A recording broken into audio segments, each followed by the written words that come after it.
Hello, welcome to Spell Day. We're covering a spell every single day of the year from the 5e PHB plus 3 of those plus 2 spells are homebrew spells. We're at +1 at the moment. You can get back and play this to find it. And today's spell is Plane Shift.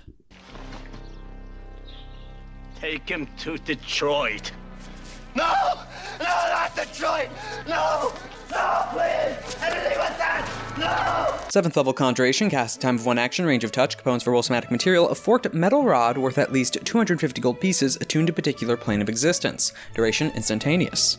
You and up to 8 willing creatures you link hands in a circle are transported to a different plane of existence. You can specify a target destination in general terms, such as the City of Brass on the elemental plane of fire, or the Palace of Dispater on the 2nd level of the 9 Hells. And you appear in or near that destination. If you are trying to reach the City of Brass, for example, you might arrive in its Streets of Steel before its Gates of Ash, or looking at the city from across the Sea of Fire at the DM's discretion. Alternatively, if you know the sigil sequence of a teleportation circle on another plane of existence, this spell can take you to that circle. If the teleportation circle is too small to hold all the creatures you transported, they appear in the closest unoccupied space next to the circle. You can use the spell to banish an unwilling creature to another plane. Choose a creature within your reach and make a melee spell attack against it. On a hit, the creature must make a charisma saving throw. If the creature fails this save, it is transported to a random location on the plane of existence you specify. Creature so transported must find its own way back to your current plane of existence.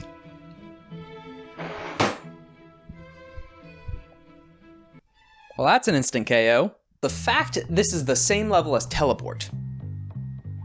Teleport breaks a lot of things, a lot of conventions. Namely because of, well, it's Teleport.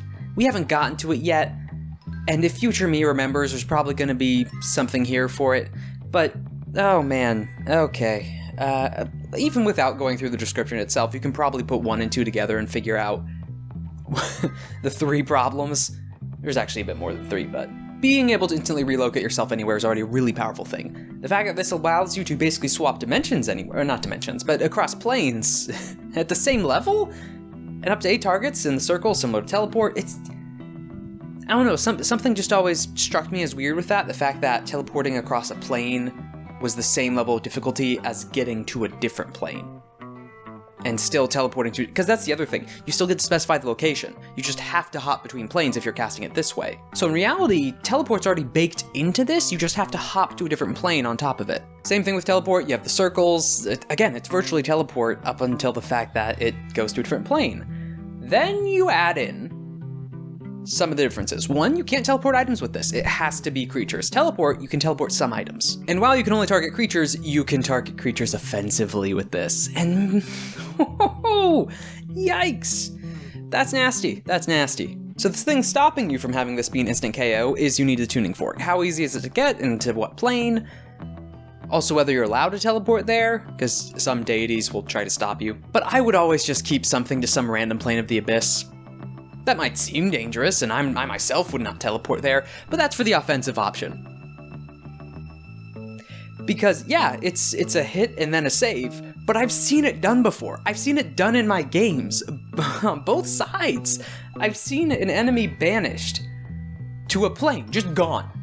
They're now drowning in the plane of water after this combat. They were a boss of this arc, I'm sorry, in 1 turn they're gone. And likely dead, or at least so far away, not a problem. It was a martial boss, if you're wondering why didn't they just teleport back. And in the case of a player, I've had a boss that had an offensive plane shift casting, and yeah, they were sent to the abyss. A single player, already less than half health, sent to the abyss in the middle of a boss fight. They're not coming back. At least not back to the fight. Because yes, there's still ways out of it, technically. For the same way that you can travel to the plane in the first place, you can travel back. And hey, Divine Intervention mimics spells. Now the thing is, it's also a random spot if you're doing it offensively, because if you got to choose it, oh man, that's nasty. You could do it to so many dangerous locations in the elemental planes alone. That's before going into anything like the Feywild, Shadowfell, or the Abyss. I mean, just banishing someone to the Abyss, like, that's a game over as a 7th level spell.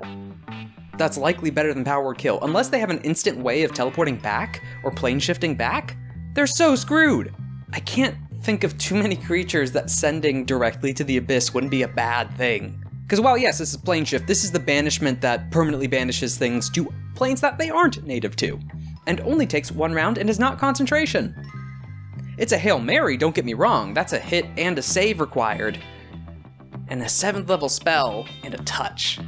Those are a lot of things stacked against it, but I've seen it come through, and man, does it pay dividends if it does work.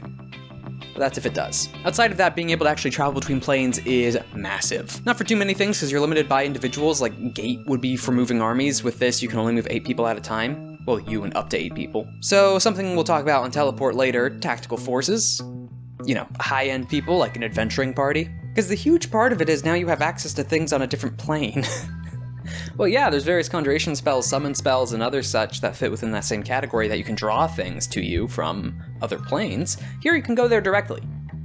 Congratulations, you're now on a relatively similar sized place to the mortal realm that is just full of elementals and, how to put it, alchemy. If that's a big thing in your games, and whether certain resources are big in your games, then yeah, being able to go to certain spots and planes where certain materials are easier to get or come by is fantastic. Yes, you can only bring a small crew with you, but you can still take them back by the end of the day. There's also the inversion of this. So I kept bringing up sending people to the Abyss. Likely the easiest thing to get attuned is the material plane. So if you have some time to burn, or if you're a high-level wizard or evil villain at some point, you can just, and depending on the setting, hop to the Abyss if you're an evil wizard and have a deal with some demon prince or something, and just every day, just have a willing banishment of plane shift. Well, it's not even a willing banishment at that point, you can just do the group thing. Also, it's not limited by size category, it isn't. That's also why it brings up the teleportation circle, is you can have gargantuan creatures in your circle. You just have to be holding each other. Which is a fun image of 1 wizard and 7 dragons, or 8 dragons.